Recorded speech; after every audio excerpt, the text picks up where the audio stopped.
Chai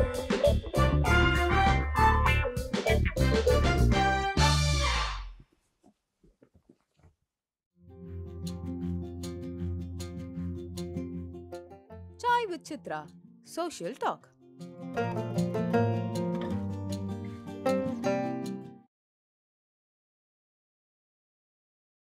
இந்த ரெண்டு வருஷமாக இங்கே தான் இருக்கேன். அதில் போன வருஷம் மட்டும் நான் படித்த யூனிவர்சிட்டி ஆஃப் ஜார்ஜியாலேயே அட்ஜங்க்ட் ஃபேக்கல்ட்டி, பார்ட் டைம் ஃபேக்கல்ட்டியாக போய் இன்டர்நேஷ்னல் ஆர்கனைசேஷன் சொல்லிக் கொடுத்தேன். சர்வதேச அமைப்புகள், நிறுவனங்கள், IMF, நேட்டோ, யூரோப்பியன் யூனியன், அதுக்கப்புறம் ஆஃப்ரிக்கன் யூனியன், ஆசியான், அதுக்கப்புறம் World Bank, UN human rights council, இந்த மாதிரியான ரொம்ப என்ஜாய் பண்ணேன். அதை சொல்லிக் கொடுத்தேன். அதுக்கு முதல் வருஷம் வந்து ஒரு 5 மாதம் அமெரிக்கா, கனடா, மெக்சிகோவில் நானும் மனைவியும் போய் பார்த்துட்டு வந்தோம். இதுக்கிடையில் வந்துட்டு நான் 95 முதல் முறையாக ஐநா விட்டுட்டு வந்தபோது ஐநாவில் போய் எழுத கற்றுக்கொண்டேன்னு சொல்லலாம். அது வரைக்கும் பேச மட்டும்தான் பெருசு, பேச்சு தான் பெருசுன்னு நினச்சிட்டு இருந்தேன் நான். ஐக்கிய நாடுகள் சபையில் நிறைய ரிப்போர்ட் ரைட்டிங் உண்டு, ப்ராஜெக்ட் ரைட்டிங், அந்த ரைட்டிங், இந்த ரைட்டிங், நிறைய ரிப்போர்ட்ஸ் எழுதணும். நீங்கள் ஒரு தேர்ந்த எழுத்தாளராக இருக்கணும். அப்படி இல்லை நாமன்றது அங்கே போன உடனே தெரிஞ்சுக்கிட்டேன். அதுக்கு வந்து கொஞ்சம் கொஞ்சமாக அதை படித்து தெரிஞ்சுக்கிட்டு, ஸோ நான் முதல் முறை ஒரு 2.5 வருஷத்துக்கு பிறகு வெளியே வந்துட்டேன். அங்கேருந்து வந்துட்டு பல தனிப்பட்ட காரணங்களால், பொது வாழ்க்கை ஆசையும், அந்த நேரத்தில் தான் இங்கே வந்த பொழுது எனக்கு ஹிந்து ராம் எனக்கு ஃப்ரண்ட் லைனில் எழுதுறதுக்கு ஒரு வாய்ப்பு தந்தார். அங்கே நடக்கிறது, யூகோஸ்லாவியாவில் நடக்கிறது, நான் அங்கேருந்து நான் வந்திருக்கேன், ஃபஸ்ட் ஹேண்ட் ரிப்போர்ட்டிங்காக இருக்கும் அப்படின்ட்டு ஒரு வாய்ப்பு கொடுத்தார். அது அவருடைய பெருந்தன்மையை காட்டுது. அப்படி தொடங்குச்சு எழுத்து பணி. அதுக்கப்புறம் தினமணியில் வந்து சென்டர் பேஜ் ஆர்டிகல்ஸ் எழுதினேன் தமிழில். அது கொஞ்ச நாள் நடந்துச்சு. அதற்கும் யாரோ உதவி பண்ணாங்க, நம்மளை சொல்லி அவர்கள் பரிந்துரை செய்து அந்த வாய்ப்பு கிடைச்சது. இதுக்கிடையில் நான் தினமணியில் ஹிந்துவில் எழுதின ஒரு கட்டுரை, இலங்கை தொடர்பாக அங்கே நடக்கிற எத்னிக் இஷ்யூ பற்றி நான் எழுதினது ஒரு பெரிய சர்ச்சையை வந்து கொண்டு வந்துருச்சு. அதுக்கு பதில் சொல்ல, அது வந்து ஓப்பன் பேஜுன்ட்டு ஹிந்துவில் போடுவாங்க. சென்டர் பேஜ் ஆர்டிக்கல் எழுதுறதுக்கு தான் நான் கொடுத்தது. அந்த வாய்ப்பு அப்போ கிடைக்கல. அதுக்கப்புறம் ஓப்பன் பேஜில் நான் என்ன சொல்லியிருந்தேன், கீழே வந்து பைலைனில் ஃபார்மர் UN அஃபிஷியல்னு சொல்லியிருந்தேன். அது இங்கேருந்த இலங்கை தூதரை ரொம்ப கஷ்டப்படுத்திருச்சு. அவர் இவ்வளவு பெரிய நடுப்பக்கத்தில் 2 கால் பகுதி வர அளவுக்கு ஒரு மறுப்பு கொடுத்துருந்தார். அதெல்லாம் நடந்துச்சு. அதுக்கப்புறம் தினமணியில் ஒரு கட்டுரை எழுதினேன். அதில் வந்து என்ன சொன்னேன், இந்த ராஜீவ்காந்தி படுகொலைக்கு பிறகு இந்திய அரசு தமிழர்களையும் விடுதலை புலிகளையும் வேறுபடுத்தி பார்க்க தவறிவிட்டது அப்படின்றது தான் வாதம். இது ஒன்றும் பெரிய புது வாதம் கிடையாது. சரிதானா? ரொம்ப விலகி போயிட்டாங்க. ஸோ அப்பாவி தமிழர்கள் கொல்லப்படுறதையோ அவர்கள் துன்பப்படுறதையோ மத்திய அரசு வந்து பெருசாக கவனிக்க தவறிடுச்சு. ஏன்னா இது வந்து அவர்களுடைய கையை சுட்டுக்கிட்டாங்க. எல்லாருமே அவங்களுக்கு எப்படி இதை வந்து நிதானமாக கையாளுறதுன்னு தெரியல அப்படின்ற மாதிரி. இந்த கருத்தை வந்து என்னுடைய ஃப்ரெண்டு ஒருத்தர் இறந்து போயிட்டார் இப்போது, TKS வில்லாளன்னு பேர். அவங்க அண்ணன் தான் TKS இளங்கோவன், திராவிட முன்னேற்ற கழகத்தினுடைய செய்தி தொடர்பாளர். அவங்க அந்த குடும்பம் எனக்கு தெரிஞ்சவங்க. வில்லாளன் என்னுடைய ரொம்ப நெருக்கமான நண்பர், கோவிடில் தவறிட்டார். அவர் மூலமாக இந்த பத்திரிக்கையில் நான் இதை எழுதுனது வச்சதெல்லாம் கொண்டு போய் கலைஞர்கிட்ட சேர்க்குறோம். கலைஞர்கிட்ட நேராக இல்லை, அவர் இல்லை, சேர்க்குறோம். அவர் அதுக்கப்புறம் வந்து அதே மாதிரி கருத்தை திருச்சியில் பேசுகிறார். எப்படி அவரோட முதல்ல ஒரு சின்ன தொடர்பு கிடைக்குது. அந்த தொடர்பு வந்துட்டு அதுக்கப்புறம் அவரை அந்த 95லேருந்து 96 வரைக்கும் ஒரு 10-15 முறை ரொம்ப என் மேலே ரொம்ப பிரியமாக இருக்கிற மாதிரி இருந்துச்சு. அப்போது நான் முன்னாள் யூகோஸ்லாவியாவில் ஐக்கிய நாடுகள் சபையில் இருந்ததை பற்றி தமிழில் ஒரு புத்தகம், பிரிவினைக்கு பின்னு எழுதி அவர்கிட்ட போய் கேட்டு நீங்கள் இதை வெளியிடணும்னு சொல்லி அவரும் வந்து வெளியிட்டு கொடுத்தார். அது வந்து மார்ச் 96 AVM ராஜேஸ்வரியில் அது நடந்துச்சு. பட் அதற்கு பிறகு பெருசாக எதுவும் நடக்கலை. நான் எதிர்பார்த்தது எதுவும் நடக்கலை. அதனால் நான் மீண்டும் வந்துட்டு ஐக்கிய நாடுகள் சபைக்கு போயிடலான்னு சொல்லிட்டு, அப்போ சசி தரூர் இங்கே வந்திருந்தார். அவர்கிட்ட கேட்டேன். அவர் தான் முதல்ல வேலை வாங்கி கொடுத்தவர். மீண்டும் அதே தவறை செஞ்சார். அதனால் போயிட்டேன்.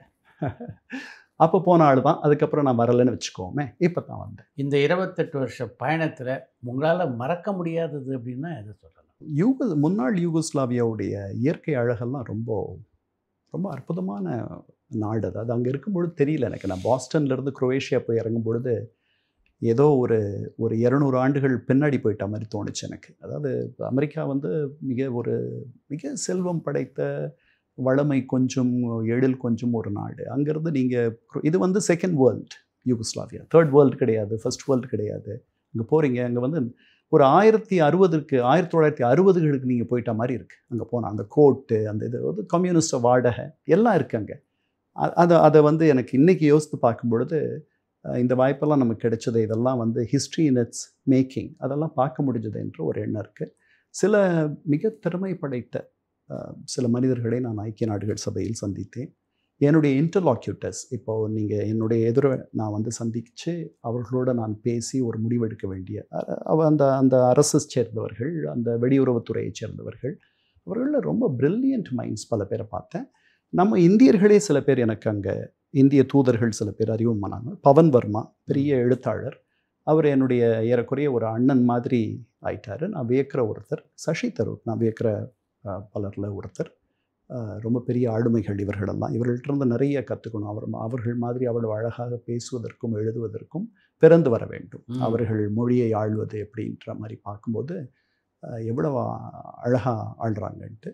அதுக்கப்புறம் இங்கே தமிழகத்தை நீங்கள் எடுத்துக்கிட்டிங்கன்னா, கலைஞர் அவர்களை தெரிஞ்சதாகட்டும், அவர் என் மேலே பிரியமாக ஒரு சின்ன பையனை நடத்துகிற மாதிரி ரொம்ப அவருக்கும் எனக்கும் உள்ள வயசு வித்தியாசத்தில் ரொம்ப எவ்வளோ நுட்பமாக அவர் பழகினார், எப்படி நுட்பமாக சில விஷயங்களை அணுகினார் அப்படின்லாம் எனக்கு தெரிஞ்சது.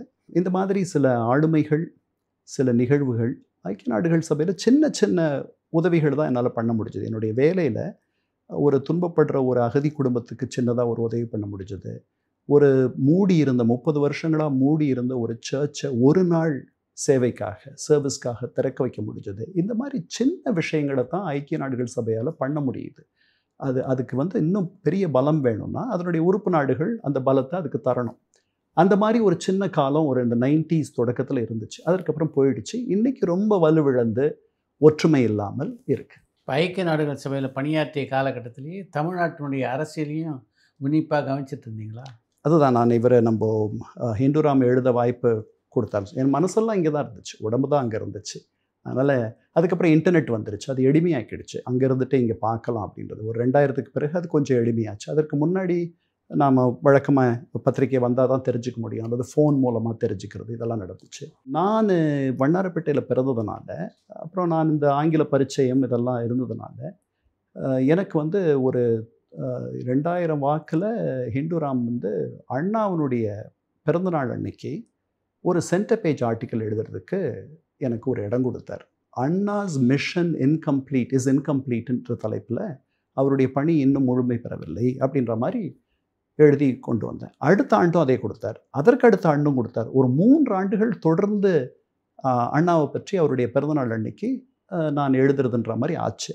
அப்புறம் இது வந்து புத்தகமாக கொண்டு வந்தால் நல்லா இருக்குமே அப்படின்னு சொல்லிட்டு நினச்சி, அப்போவும் அதுக்கும் சசி தான் உதவி பண்ணார். அவர் வந்து பென்குவினுடைய எடிட்டருக்கு என்னுடைய பேரை சொல்லி நீ எழுது அப்படின்ன உடனே அது நடந்துச்சு. ரவி சிங்ன்ட்டு ஒரு எடிட்டர் இருந்தார். அப்போது ஒரு எழுதினேன்.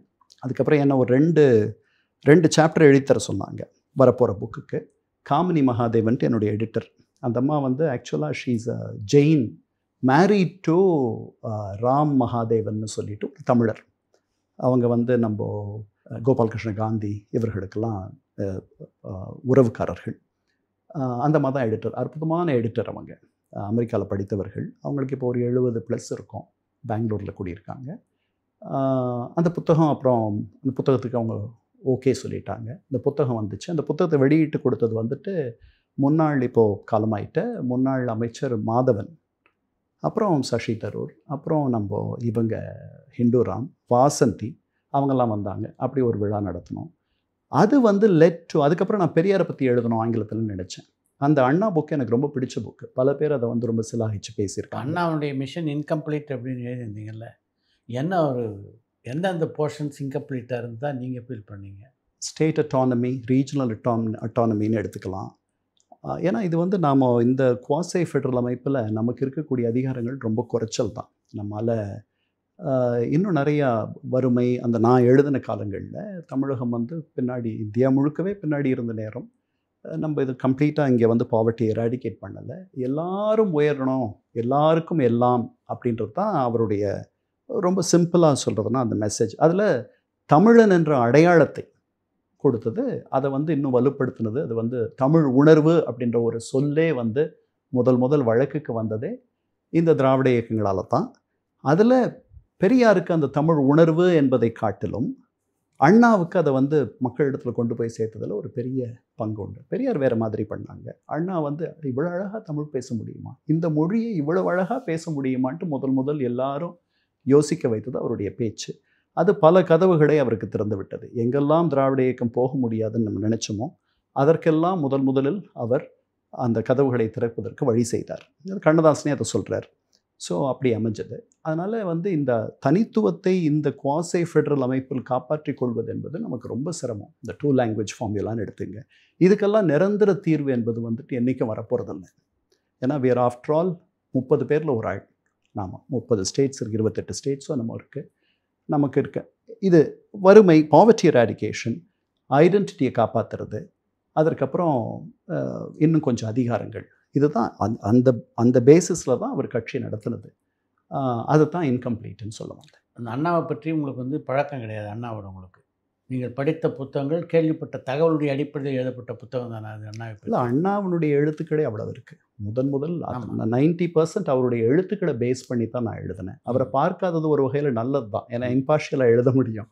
இல்லைன்னா ஒரு கண்டிஷனல் பயஸ் வந்துடும். ஒருத்தர் உங்களை பற்றி நான் நிறைய பழகிட்டேன்னா நல்லதோ கெட்டதோ மனசில் பட்டுடும் இல்லையா? அதனால் அப்படி இல்லை. அதற்கப்புறம் செகண்டரி சோர்சஸ் கண்ணதாசன், சம்பத், சொல்லின் செல்வர் சம்பத் அல்லது கலைஞர், இவங்கெல்லாம் வந்து எழுதுனது, அதெல்லாம் வச்சு அது ஒரு 10% இருக்கும். ஜெயகாந்தன் கிரிட்டிக், அவருடைய மிக கடுமையான கிரிட்டிக். பி ராமமூர்த்தி கடுமையான கிரிட்டிக் ப்ளஸ் அட்மைரர், ரெண்டும் இருக்குது. நிதானமாக எழுதியிருக்கார் அவர்.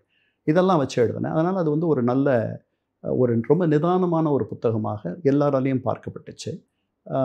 அதில் அவருடைய திரைத்துறை பற்றி அந்த பிரவேசம், அவருடைய பொது வாழ்க்கை பிரவேசம், எங்கேருந்து எங்கே வந்தார், எப்படி இந்த தமிழகத்தை அவரால் பிடிக்க முடிந்தது, இந்த காங்கிரஸ் பேர் இயக்கத்தை வீழ்த்த முடிந்தது, இந்த கதையெல்லாம் வந்து ரொம்ப சொல்லியிருக்கேன். அது தமிழ்லேயும் வந்திருக்கு. விகடன் போட்டாங்க, 4 படி வந்துச்சு.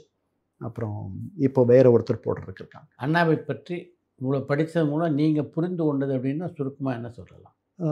அவர் வந்து அதாவது சம்பத் சொன்ன மாதிரி உன் அன்புக்கு இறங்கி இந்த நாட்டினுடைய கொடிகளெல்லாம் தலை தாழ்ந்து நிற்கின்றன அப்படின்னு அவர் மறைவப்ப சொன்னார்.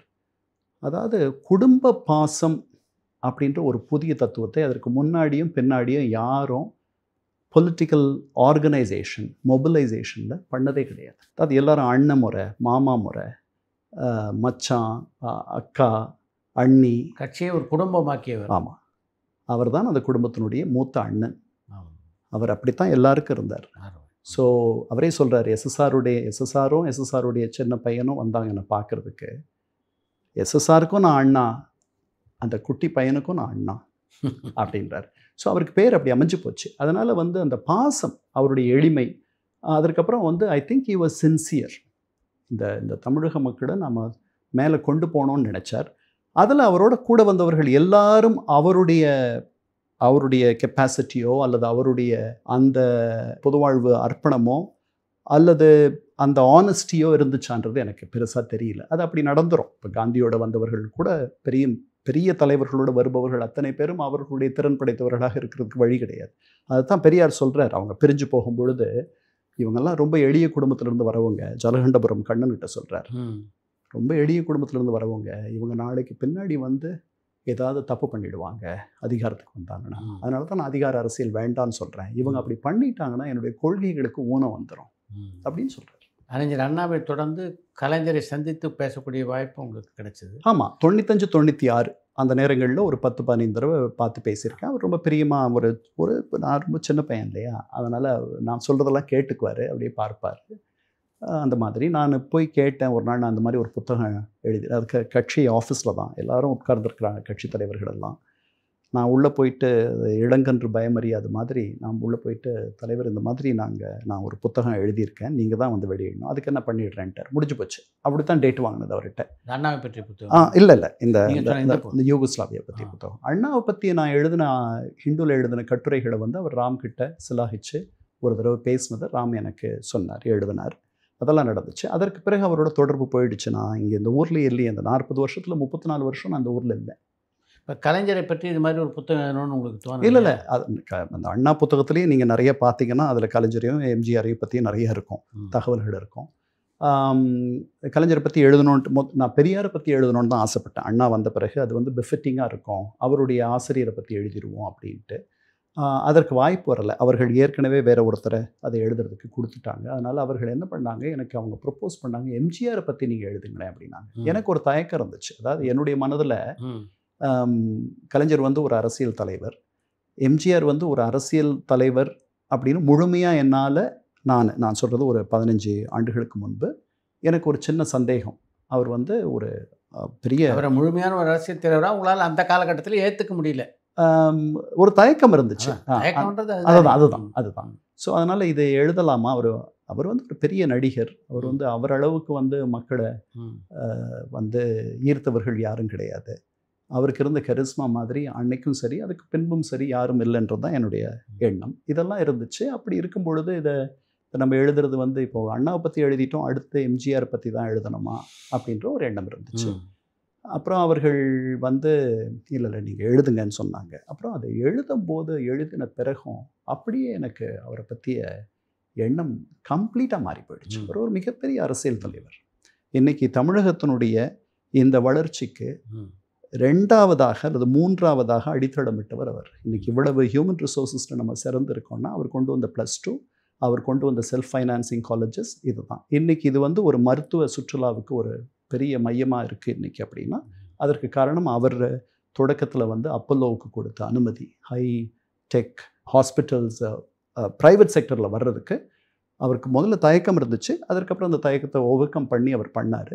அதனால தான் இன்றைக்கி இவ்வளவு பெரிய ஒரு ஹியூமன் ரிசோர்ஸஸ் கேந்திரமாக நம்ம இருக்கோம். மிகப்பெரிய நல்ல தனியார் துறையில் நல்ல பொறியியல் கல்லூரிகள், மருத்துவக் கல்லூரிகள், டென்டல் காலேஜஸ் எல்லாமே இருக்குது இன்றைக்கி. அது வந்து அவர் அறியாமலேயே அவர் பண்ணது. அஃப்கோர்ஸ் அவருடைய சத்துணவு, அதுக்கப்புறம் அவருடைய ஒரு நியூட்ரிஷன் ப்ரோக்ராம் நடத்தினார் பாதி இடங்களில். அது மாதிரி இன்னும் எவ்வளவோ சொல்லலாம். இலவச காலனி.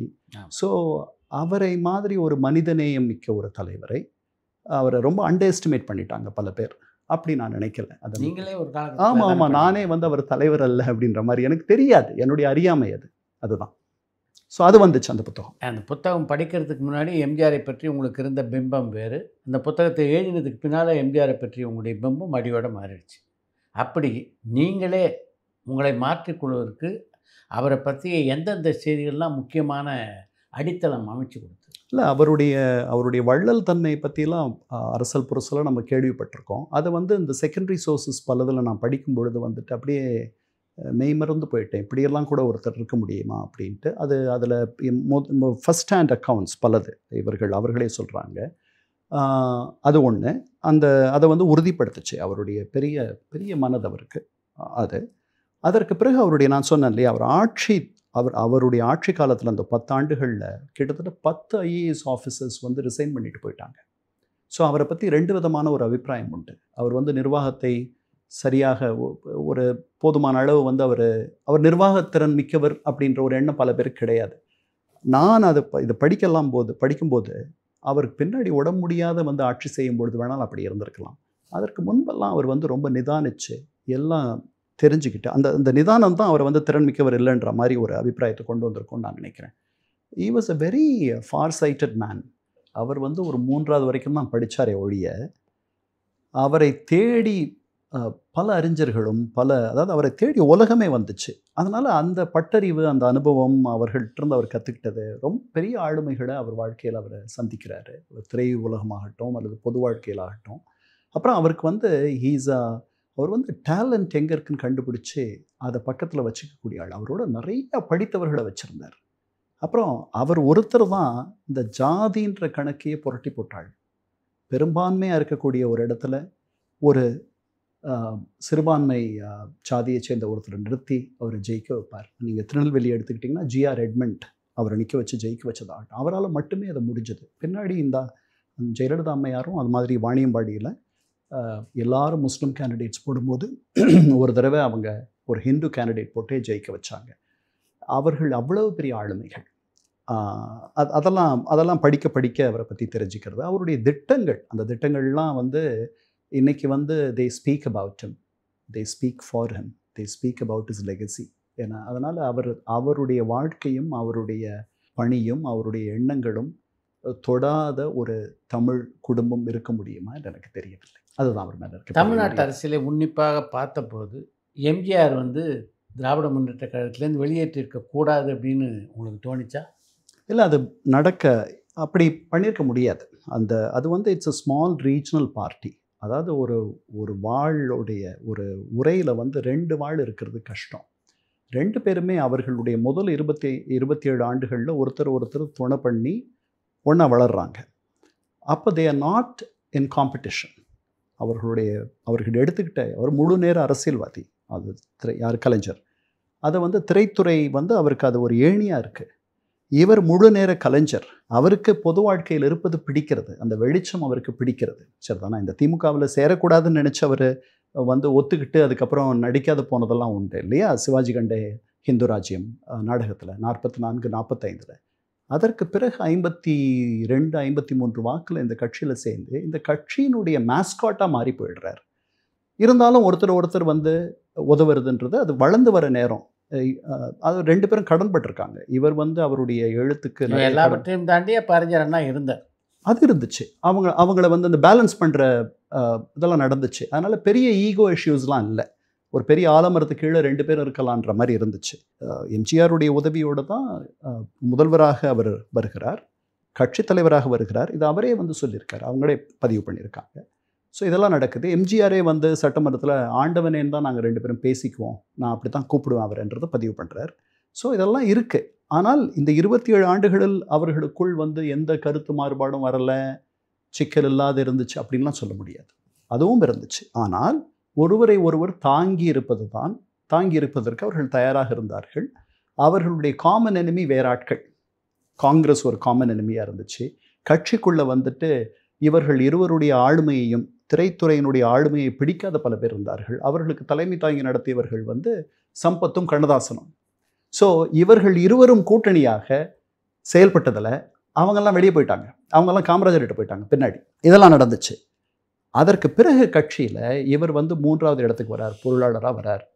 இவர் முதல் இடத்துல இருக்கார். அதற்கு பிறகு பிணக்குகள் தொடங்குது. இவர் வந்து தன்னை மார்ஜினலைஸ் பண்ணுறாங்க அப்படின்ற மாதிரி நினைக்கிறார் எம்ஜிஆர். அவர் என்ன நினைக்கிறாரு? இவருடைய ஷேடோவிலிருந்து வெளியே வரணும். நம்ம வந்து இவருக்கு பிஹோல்டனாக இருக்கக்கூடாது. அண்ணாவுடைய ஷேடோவிலேருந்து வெளியே வந்துட்டார். இவர்கிட்ட இருந்து வெளியே வர்றதுக்கு அவருக்கு கஷ்டப்படுறார். அதுதான் பிரச்சனை. அதனால் 2 பேரும் தொடர்ந்து அந்த கட்சியில் இருந்திருக்க முடியாது. அது வந்து இப்போ நடக்கலைன்னா இன்னொரு நாள் நடந்திருக்கும். எம்ஜிஆருடைய வாழ்க்கை வரலாற்றை நீங்கள் படித்து பார்த்தபோது நிகழ்ச்சிக்குள்ளாக்கிய தருணம் இது அவருடைய வாழ்க்கையில். அவங்க அம்மாவுக்கு நேர்ந்த அனுபவங்கள், எப்படி ஒரு 7 வயதில் அவங்க அம்மா கிட்ட இருந்து அவர் பிரிஞ்சு போய் நாடக கம்பெனியில் போய் சேர்றது. அவங்க அண்ணன் தான் அவருக்கு உதவியாக இருக்கிறது. ஒரு 7 வயசு மூத்த அண்ணன். அவர் தான் அவருக்கு எல்லாமே, அப்பா அம்மா எல்லாமே அவர் தான். இப்போ எம்ஜிஆர் 1967ஆம் ஆண்டு எம்ஆர் ராதாவால் சுடப்பட்டார்.